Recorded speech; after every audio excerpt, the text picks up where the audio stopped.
जय हिंद दोस्तों आज हम राजस्व लेखपाल से संबंधित बहुत ही महत्वपूर्ण टॉपिक ग्रामीण परिवेश का एक प्रैक्टिस सेट हल करेंगे। पहला क्वेश्चन है, उत्तर प्रदेश में नए जनपद नई तहसीलों का सृजन करने का कार्य राजस्व विभाग की किस अनुभाग के अंतर्गत किया जाता है? ऑप्शन है राजस्व अनुभाग 1, अनुभाग 5, अनुभाग 6 या अनुभाग 7। तो इसका राइट आंसर है अनुभाग 5। नेक्स्ट क्वेश्चन है, उत्तर प्रदेश में भू अभिलेखों के रखरखाव का उत्तरदायित्व किसे सौंपा गया है? ऑप्शन ए तहसीलदार को, लेखपाल को, जिलाधिकारी को, कानूनगो को। तो इसका राइट आंसर है जिलाधिकारी को। अगला क्वेश्चन है, दाखिल खारिज की रिपोर्ट किसके न्यायालय में प्रस्तुत की जाती है? तहसीलदार के में, जिलाधिकारी, राजस्व परिषद या उप जिलाधिकारी। तो इसका राइट आंसर है तहसीलदार के में। जो दाखिल खारिज की रिपोर्ट है वो तहसीलदार के न्यायालय में प्रस्तुत की जाती है। अगला प्रश्न है, भूमि के हक सीमांकन एवं बंटवारे से संबंधित वाद कहाँ चलते हैं? तहसीलदार के न्यायालय में, उप जिलाधिकारी के न्यायालय में, जिलाधिकारी के न्यायालय में या उच्च न्यायालय में। तो इसका राइट आंसर है एसडीएम के न्यायालय में। उप जिलाधिकारी के न्यायालय में जो भूमि के हक सीमांकन बंटवारे से संबंधित वाद चलते हैं वो एसडीएम के न्यायालय में चलते हैं। अगला प्रश्न है, अवलोकन की वैज्ञानिक विधि को क्या कहा जाता है? ऑप्शन है शास्त्रीय विधि, सांख्यिकी विधि, गुणात्मक विधि, गणितीय विधि। तो इसको कहा जाता है शास्त्रीय विधि। अगला प्रश्न है, उच्च पैदावार वाले बीज की किस्में सोनालिका और कल्याण सोना किस फसल से संबंधित हैं? यानी ये किस फसल की प्रजाति हैं? ऑप्शन है जौ, चावल, मक्का, गेहूँ। तो सोनालिका और कल्याण सोना जो प्रजाति हैं वह गेहूं फसल की प्रजाति हैं। अगला प्रश्न है, उत्तर प्रदेश की किस नहर पर सर्वाधिक जल विद्युत परियोजनाएं हैं? तो ऑप्शन है ऊपरी गंगा नहर, शारदा नहर, यमुना नहर, निचली गंगा नहर। तो इसका राइट आंसर है ऊपरी गंगा नहर। अगला प्रश्न है, जब किसी समाज के समूह का अध्ययन करने के लिए कुछ इकाइयों का चयन किया जाता है जिसमें समाज के गुणों का प्रतिनिधित्व होता है, वह क्या कहलाता है? तो ऑप्शन है निदर्शन, प्राकल्पना, सर्वेक्षण, संपूर्णता। तो इसका राइट आंसर है निदर्शन। अगला प्रश्न है,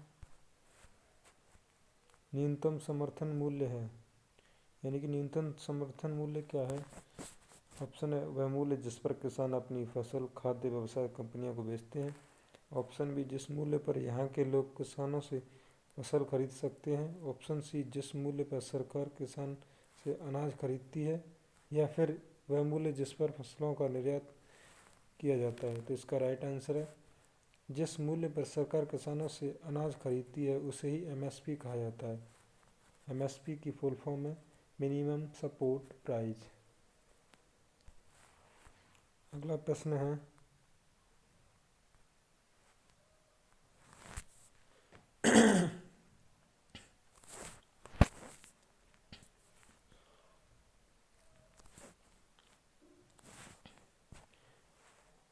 भारत सरकार के न्यूनतम समर्थन मूल्य के अंतर्गत कितनी फसलें शामिल की जाती हैं?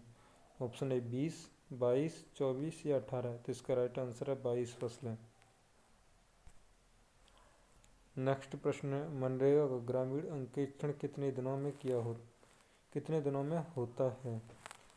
ऑप्शन है प्रत्येक माह, या 6 माह बाद, या प्रत्येक 3 माह बाद, या प्रत्येक वर्ष। तो इसका राइट आंसर है प्रत्येक 6 माह के बाद ग्रामीण अंकेक्षण किया जाता है।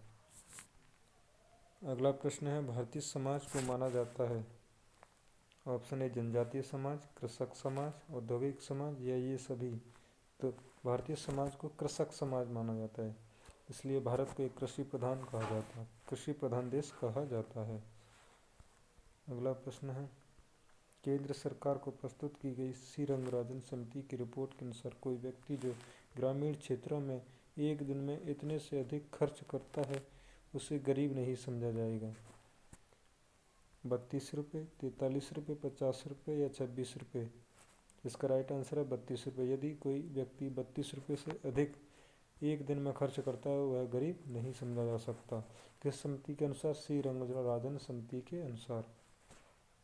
अगला प्रश्न है, खाद्य निगम यानी इंडियन फूड कॉरपोरेशन की स्थापना किस वर्ष हुई थी? तो ऑप्शन है 1964, 1965, 1970, 1985। भारतीय खाद्य निगम की स्थापना हुई थी 1965 में। अगला प्रश्न है, केंद्रीय भेड़ एवं ऊन अनुसंधान संस्थान स्थापित है? ऑप्शन ए बीकानेर में, ऑप्शन ए जसोल में, ऑप्शन सी अंबिकानगर में या ऑप्शन डी जैसलमेर में। तो इसका राइट आंसर है अंबिकानगर। अंबिकानगर किस राज्य में है? तो यह है राजस्थान में। अगला प्रश्न है, ओबरा जल विद्युत केंद्र किस नदी पर बनाया गया है? ऑप्शन ए सोन पर, ऑप्शन बी टोंस नदी पर, ऑप्शन सी रिहंद पर या ऑप्शन डी कन्हार नदी पर। तो ओबरा जल विद्युत केंद्र है, ये बनाया गया है रिहंद नदी पर। अगला प्रश्न है, भौगोलिक सांकेतिक का पंजीकरण कितने वर्ष के लिए मान्य होता है? यानी कि जो जीआई टैग दिया जाता है वह कितने वर्षों तक मान्य होता है? ऑप्शन ए 8 वर्ष, ऑप्शन बी 5 वर्ष, ऑप्शन सी 10 वर्ष, ऑप्शन डी 12 वर्ष। तो इसका राइट आंसर है 10 वर्ष। जो जीआई टैग का जो दिया जाता है वह 10 वर्ष के लिए दिया जाता है जीआई टैग।